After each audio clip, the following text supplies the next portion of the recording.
Vamos a Êxodo capítulo 34. Tivemos vendo na semana passada Moisés, mais uma vez, no Monte Sinai com Deus, quando Deus escreveu o segundo par de tábuas, com os 10 mandamentos, e Moisés escreveu a lei, ou o resumo da lei, o que tinha além dos 10 mandamentos. E terminei dizendo, agora Moisés estava pronto para voltar, para descer e encontrar o povo novamente.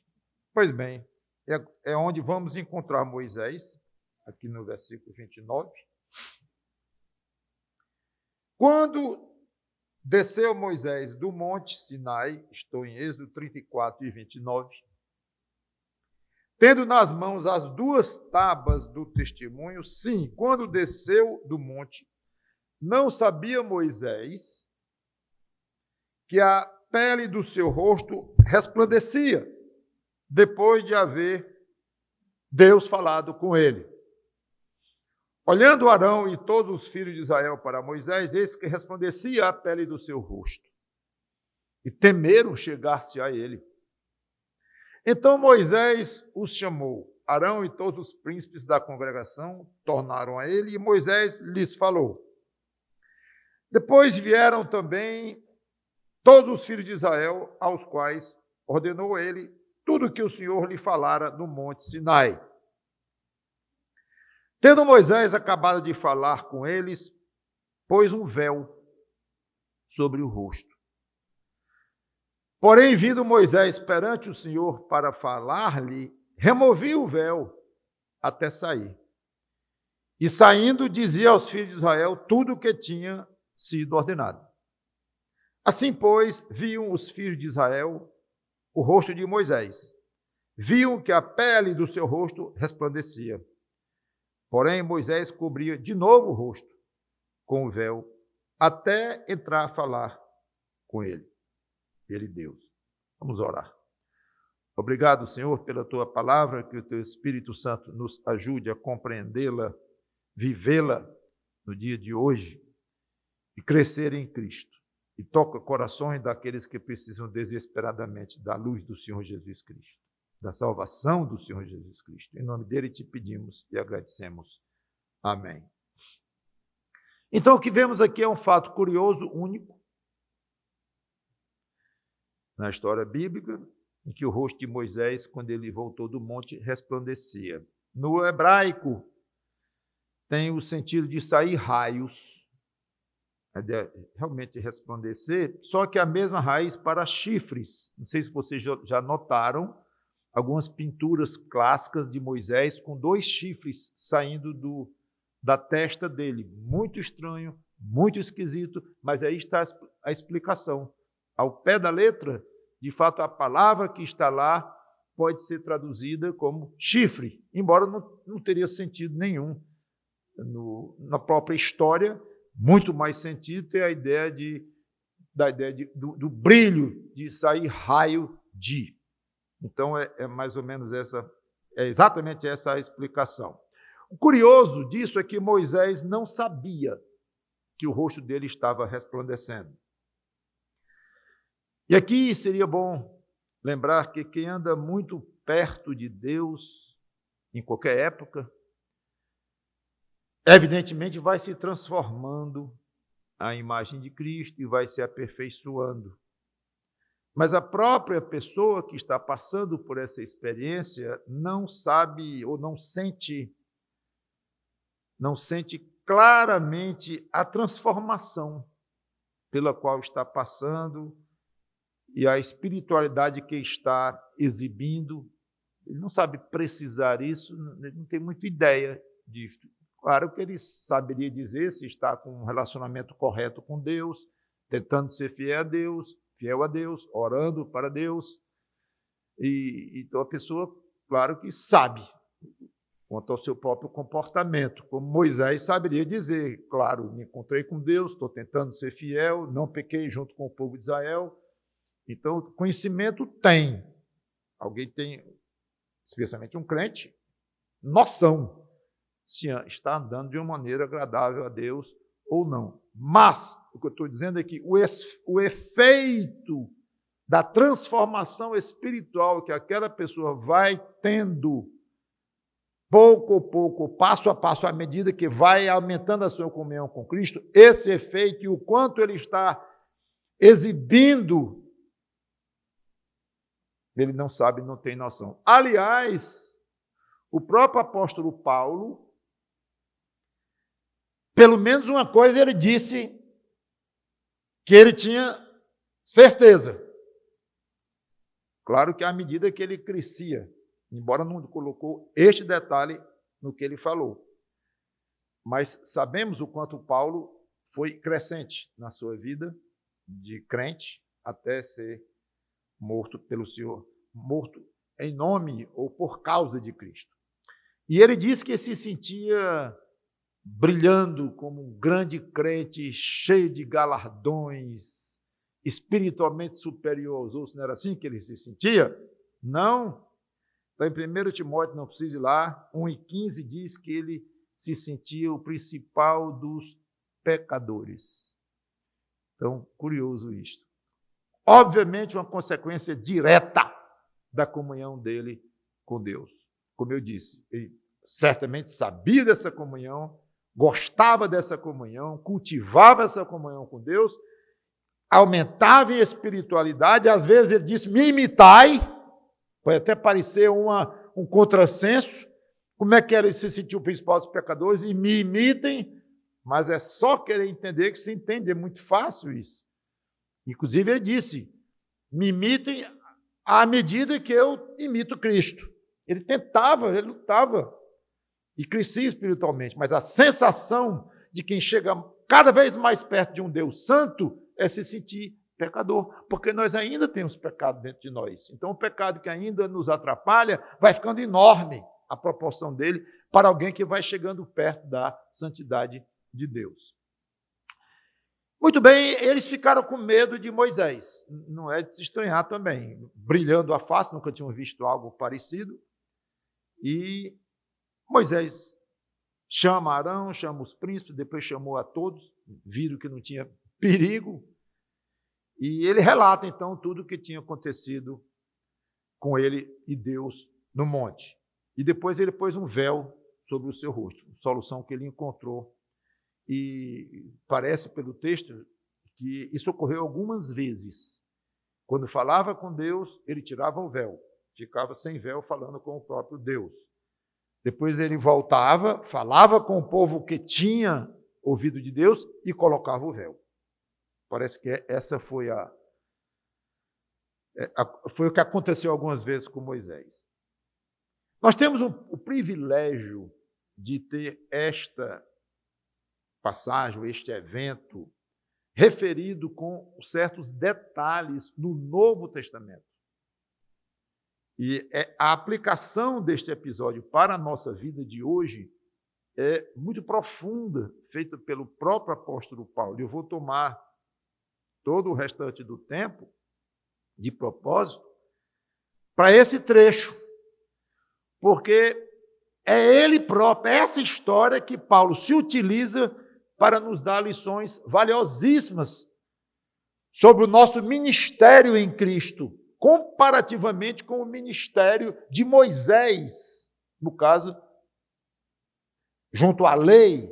Ele era o homem que foi encarregado de transmitir a lei para o povo, ele próprio escreveu com a mão dele o que Deus ditava e tudo mais.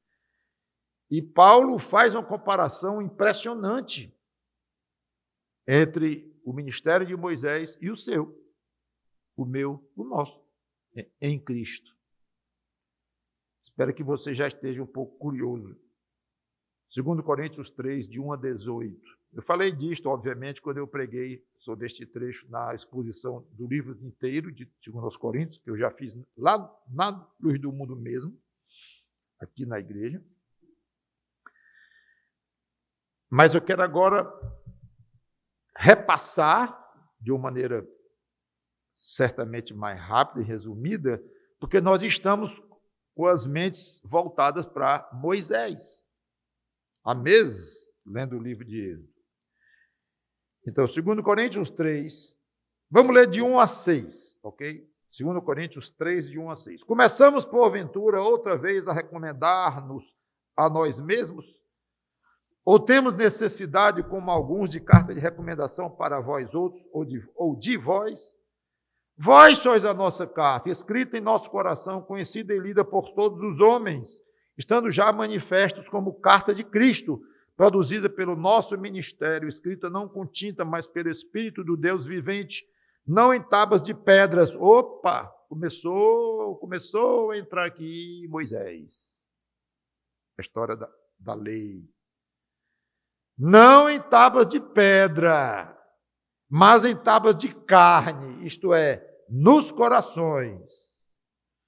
E é por intermédio de Cristo que temos tal confiança em Deus. Não que por nós mesmos sejamos capazes de pensar alguma coisa como se partisse de nós. Pelo contrário, a nossa suficiência vem de Deus, o qual nos habilitou para sermos, vem de novo, ministros de uma nova aliança, não da letra, a velha, né? Mas do Espírito, porque a letra mata, mas o Espírito vivifica. Não são palavras muito fáceis de explicar. Certamente já me detive em tudo isso lá quando falei de 2 Coríntios, aos Coríntios, que eu não vou fazer hoje. Mas, resumidamente, Paulo faz aqui a defesa do seu apostolado, que, aliás, ele faz isso durante todo o livro de 2 Coríntios, e argumenta que os irmãos em Corinto eram a carta de apresentação dele, carta de Cristo, escrita não com tinta, mas pelo Espírito de Deus, não em pedra, como ele disse, mas em corações de carne. Aliás, você já pensou que cada pessoa que você levou a Cristo, ou você edificou em Cristo, é uma verdadeira carta de recomendação sua, feita por Deus, aberta ao mundo? Cada pessoa que você falou de Cristo, que você levou a Cristo, que você edificou, é uma carta ambulante de Deus às pessoas. Isso aqui foi instruído, orientado, alertado por um servo meu. Você, no caso. Eu. Paulo, então, contrasta a antiga aliança, cujo ministro era Moisés, e a nova aliança em Cristo, cujos ministros somos nós. A antiga aliança, que ele chamou aliança da letra, que mata, que condena. Por quê? Porque a lei foi feita para isso. Já tenho explicado isso várias vezes. A lei não foi feita para dar vida, para levar a fé. A lei foi feita para mostrar o estado espiritual do ser humano diante de Deus. Para me agradar tem que ser assim. E ninguém consegue. Então a letra, a lei condena, ao mesmo tempo que ela mostra quem Deus é e o que espera dos seres humanos. O que Deus espera de todos nós é impossível cada um de nós, ou nenhum de nós, cumprir. Porque é preciso uma santidade total diante dele. Nós não somos, fomos nascidos em pecado. Então, pela lei, a raça humana está condenada. Ela serviu para mostrar o quão ruim, o quão pecador, o quão longe de Deus o ser humano é. É para isso que a lei serviu e serve. Esse foi o propósito principal. Digo serve, a maneira como nós temos para ensinar e falar sobre a lei na época. E até hoje serve no sentido óbvio de mostrar quem deseja a santidade de Deus e que ele espera do homem e o quão ruim o homem é. Ainda hoje a lei é utilizadíssima para isso. E precisamos muitíssimo do Velho Testamento para estar o tempo todo nos lembrando disso e nos mostrando isso. Além de outras coisas que o Velho Testamento fez, como profetizar e falar da vinda de Cristo e dos últimos tempos e tudo mais. Então, a antiga aliança, a aliança da letra lá escrito, mata e condena. A nova aliança do Espírito Santo, essa vivifica, salva, dá vida. Que aliança? aliança quando um ser humano crê no Senhor Jesus Cristo. E ao crer, ele recebe vida em Cristo, porque Cristo cumpriu a lei. Ele sim era completamente santo como ser humano, sem falar como Deus, obviamente. Mas como ser humano ele era santo, nunca teve um pecado, então ele cumpriu a lei absolutamente de uma maneira cabal, total. Esse sim.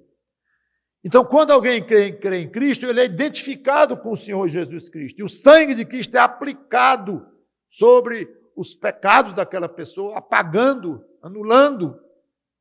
Porque ele pagou pelos pecados. Então, esta aliança que Cristo fez com Deus, tendo em vista os de Cristo, é a aliança de vida.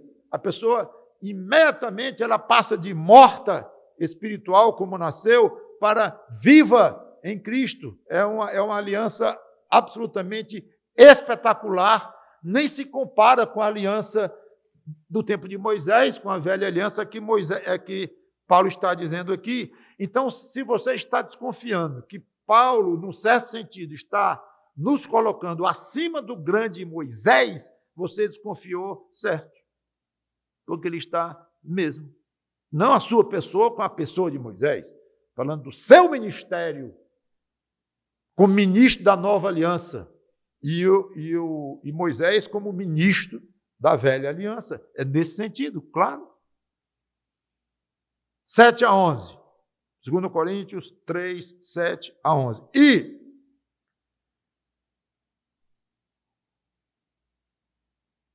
se o ministério da morte, ele já falou de ministério que mata, que condena, agora da morte. Ele é duro com o ministério da lei.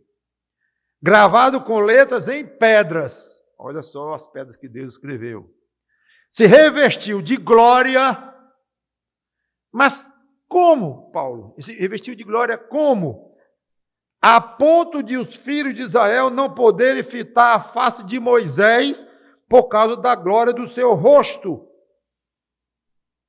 ainda que desvanecente. Olha só, nossa história lá de Êxodo, Paulo traz agora para a sua carta aos Coríntios, inspirado pelo Espírito Santo. Isso é Bíblia, virou parte da Bíblia. Tanto quanto a própria história de Moisés lá. Vamos até o 11. Por causa da glória do seu rosto, ainda que desvanecente. Então, se aquele ministério de morte, gravado com letras em pedra, se revestiu de glória, a ponto de não poder olhar para Moisés, como não será de maior glória o ministério do Espírito? Muito mais glória. Ministério de vida, não de morte, que justifica, que não, e não condena como o outro. Porque se o ministério da condenação foi glória, ele já explicou como foi essa glória, foi colocada no rosto de Moisés, em muito maior proporção será glorioso o ministério da justiça.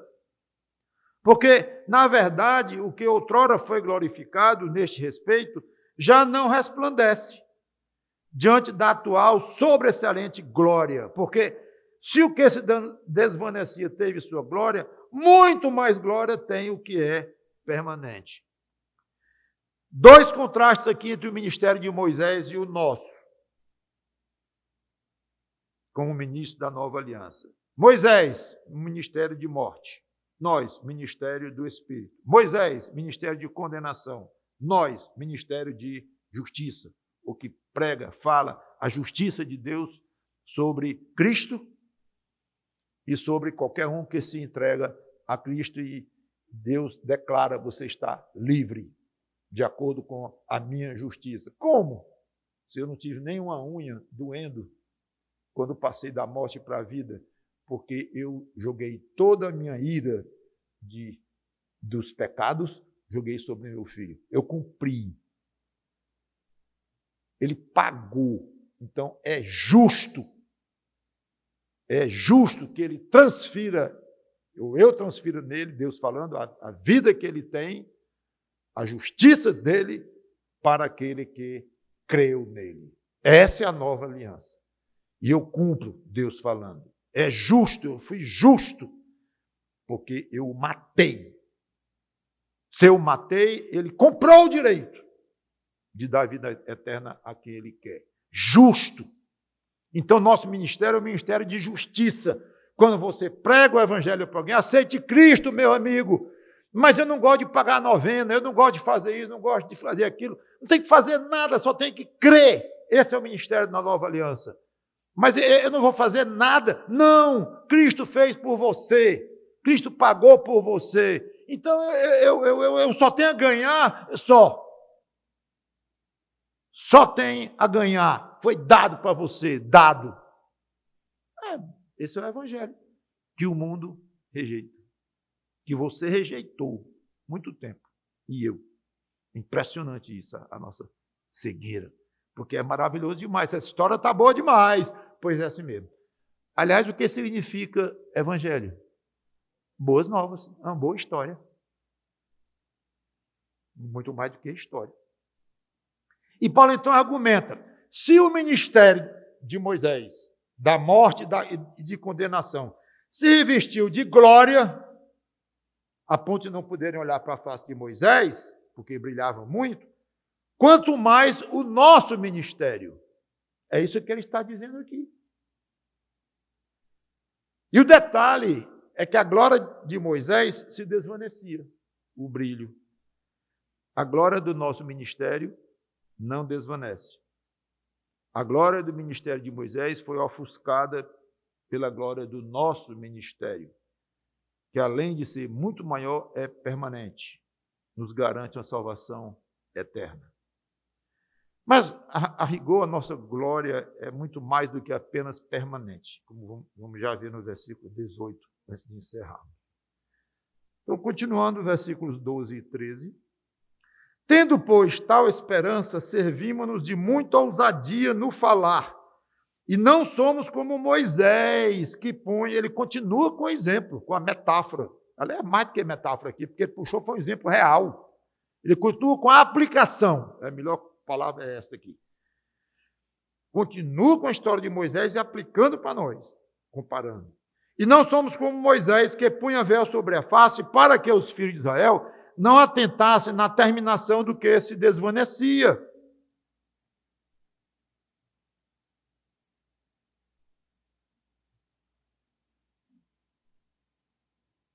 Para os que os filhos de Israel não atentassem na terminação do que se desvanecia. Então, o que Paulo quer dizer é que nós temos que falar com ousadia para que reconheçam o peso do nosso ministério. Porque Moisés, após falar, ele punha um véu, talvez para não passar pelo vexame de ver o seu rosto desvanecendo, porque a gente pensa, sim, mas por que ele colocava um véu? Para não ver o rosto desvanecendo. E qual era o problema de o rosto dele desvanecer? Ele voltaria ao normal, ele é, não era mais aquele rosto brilhante, sobrenaturalmente brilhante. Algum problema? Então, aqui Paulo não toca nisso, não explica, isso é curioso isso. Mas ele explica o motivo pelo qual Moisés colocava o véu, para que não vissem desvanecer a glória dele.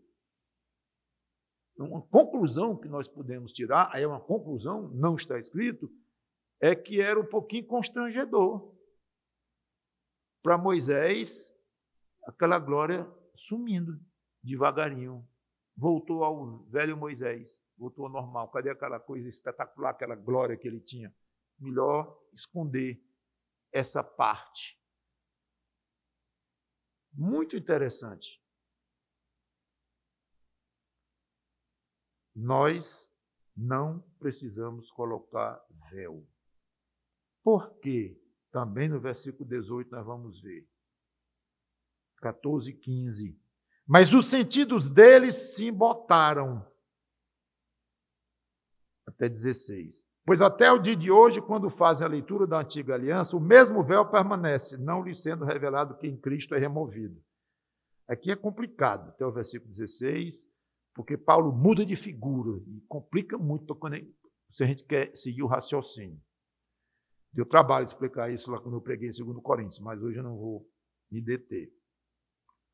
Mas até hoje, quando é lido Moisés, o véu está posto sobre o coração deles.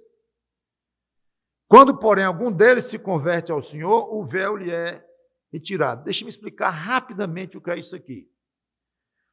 Quando Paulo falou, no versículo 13, nos filhos de Israel do tempo de Moisés, que viu o rosto dele brilhando, e Moisés colocava um véu para não verem desvanecendo e tal. Falou nos judeus daquela época, aí quis falar nos judeus da época dele, Paulo. Ok? É o que ele está fazendo agora.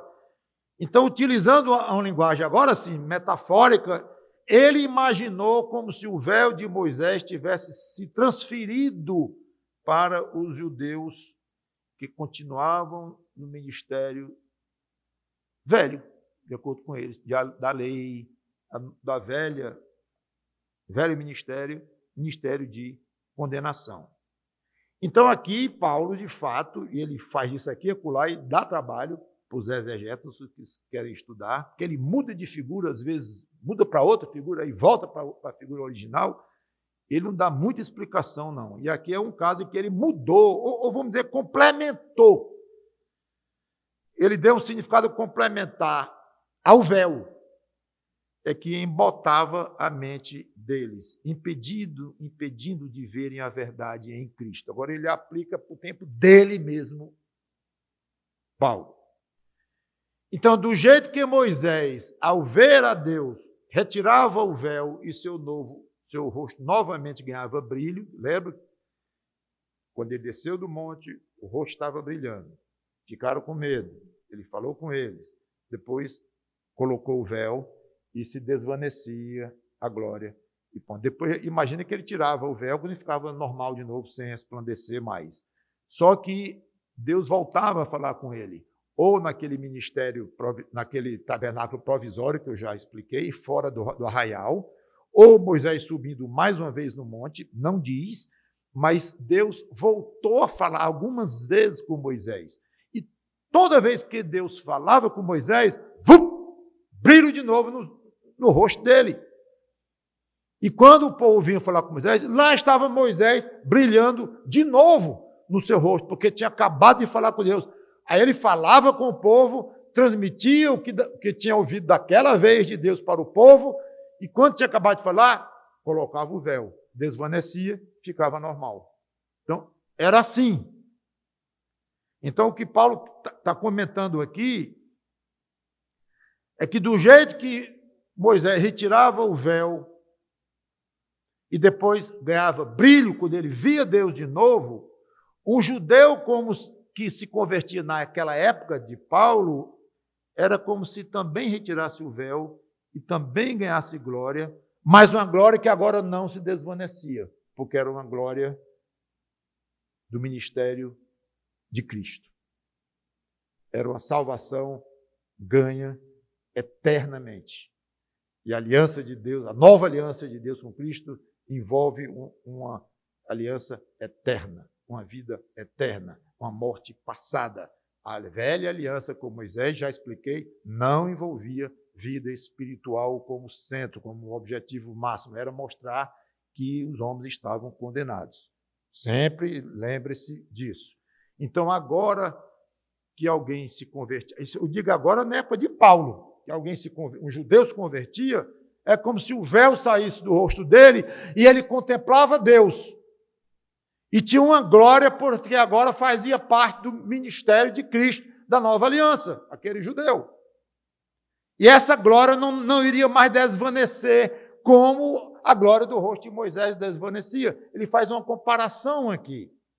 E para isso ele deu uma torçãozinha aqui, como eu já disse, na questão da figura, em que ele transferiu o véu de Moisés para um véu dentro dos judeus da época dele, Paulo, que estava embotando a mente deles. É por isso que é um pouquinho complicado. Expandindo mais ainda a figura de Paulo e aplicando para um descrente, hoje eu diria que alguém que não tem Cristo tem um véu, não enxerga. Quando se converte, o véu é retirado, ele enxerga a Deus pela fé. e ele ganha glória. Pode ser um judeu na época de Paulo, pode ser um gentio depois de Paulo, pode ser hoje, está valendo a mesma aplicação de Paulo, porque continua valendo, claro, o ministério de Cristo da nova aliança. Encerrando o versículo 17 e 18, e praticamente concluindo isto. Ora, o Senhor é o Espírito. Porque ele tinha dito no 16, né? Quando, porém, algum deles se converte ao Senhor, o véu lhe é retirado. Está vendo? Ora, o Senhor é o Espírito. E onde está o Espírito do Senhor, ali há liberdade. Também não vou explicar isto, não é fácil. E todos, não é por isso, porque não é o propósito. E todos nós, com o rosto desvendado, contemplando como por espelho a glória do Senhor, somos transformados de glória em glória na sua própria imagem, como pelo Senhor, o Espírito. Irmãos, isso é bonito demais. Conosco acontece o contrário. A glória de Moisés se desvanecia no rosto dele. A glória do crente, à medida que ele contempla Cristo e ele comunga com Deus em Cristo, a glória do crente aumenta. O contrário do que aconteceu com Moisés. Está escrito aqui, com o rosto desvendado, porque já fomos crentes, já saiu de nós o véu, contemplando. Moisés contemplava o rosto, contemplou, não o rosto, mas contemplou a Deus de costa, lembram? Mas só aquilo já foi suficiente para ganhar aquele brilho depois, mas ele contemplou o Senhor. Então, Paulo está fazendo uma ligação direta do que aconteceu com Moisés e o que aconteceu conosco agora em Cristo. E todos nós, com o rosto desvendado, contemplando como por espelho, ainda não olhando diretamente para o Senhor, nenhum de nós viu o Senhor ainda na sua glória, como pelo espelho, a glória do Senhor, somos transformados de glória em glória para cima, aumentando na sua própria imagem, como pelo Senhor, o Espírito. Absolutamente espetacular a comparação que ele faz. Ele fala muito no Espírito Santo como Deus, que eu não vou desenvolver aqui, mas essa passagem é muito interessante, como ele usou muito a divindade do Espírito Santo, e ele explica por que não precisamos mais colocar um véu como Moisés, que passava pelo constrangimento do seu rosto desvanecer. Então você se converteu, seu rosto ficou brilhando. Aí passou um tempo, seu rosto parou de brilhar. Aí você se batiza aqui, é batizado, convida pai, mãe, amigo, dá um belo testemunho, seu rosto está brilhando de novo. Aí se desvanece. Aí você fala de Cristo para alguém, a pessoa se converte a Cristo, você ora com a pessoa, vibrando, seu rosto resplandece, depois desvanece. Aí você vai orar com Deus, diante de Deus, só você e Deus, de uma maneira profunda, bonita, pessoal. Aí você sai daquele quarto da oração, daquele local, com o rosto resplandecente, e depois desvanece de novo. Não, nada disso. É o que Paulo está dizendo. É o contrário. Não pensem mais em Moisés declinando de glória. Pensem em você subindo de glória, desde que você aceitou Cristo, numa condição. A condição está escrita aí. Qual é? Contemplando ao Senhor, mesmo que como por espelho, por enquanto. Tudo bem, admito, como se Paulo estivesse dizendo. Eu sei que não é contemplando o próprio ainda, diretamente, mas é a condição. Quer crescer de glória, quer a glória crescente, contemple ao Senhor. E você vai brilhar cada vez mais. Vai irradiar a luz de Cristo, mesmo que não sinta de uma maneira, como já expliquei no começo, que é o tal, que é o espiritual, porque eu olhei no espelho e me vi uma glória misteriosa, nada disso. Mas o Espírito de Deus, o Senhor, como ele chama aqui, É o ministério do Espírito. Isto, o Espírito Santo vai fazer com que o crente brilhe da maneira como ele, Espírito, quer. Não mais num rosto fisicamente brilhando como era Moisés. Aquilo era muito pobre. É o que Paulo está dizendo. Aquilo era muito pobre. É lindo, espetacular, mas pobre. Tanto que se apagava. Em Cristo, nada de pobre. Somos salvos, eternamente salvos. Não tem quem tire o nosso brilho em Cristo, a nossa salvação em Cristo. Agora, a intensidade do nosso brilho, a nossa transformação de glória em glória, esse crescimento em Cristo, aí você só vai ter contemplando o Senhor no meio deste mundo velho, cheio de coisas, cheio de pecados, cheio de responsabilidades, cheio de afazeres, cheio de tentações. Pois é, dê um jeito de contemplar ao Senhor e você vai brilhar e brilhar e brilhar até finalmente chegar na própria presença do Senhor Jesus Cristo. Repetindo que esse brilhar não é como sendo o tal, não é estando acima dos outros. Muito pelo contrário, quanto mais brilho, mais Cristo disse. Servitude, mais humildade, mais desejo de estar com Cristo, mais desejo de pecar menos, se sentindo ruim com o pecado que antigamente era pequeno, achava... Bom, quando não era crente, achava que era bom pecar. Aí depois se converte, ainda é pequenininho na fé, aí só os pecados mais graves pesavam muito na consciência, talvez os menores não tanto, mas à medida que o crente vai crescendo, os pecados vão ficando pesados, insuportáveis, desagradáveis. Sabe o que é isso? Crescendo em glória. E muitas outras coisas, sua ajuda aos outros, a sabedoria que Deus vai lhe dando, sua utilidade a Deus, tudo vai sendo usado por Deus e tudo isso é glória de Cristo, dada pelo Espírito Santo, o Senhor. Vamos orar. Obrigado, Senhor Deus, pela Tua palavra, que o Teu Espírito Santo nos ajude a compreendê-la e a viver o que está aqui ensinado. Em nome do Senhor Jesus Cristo. Amém.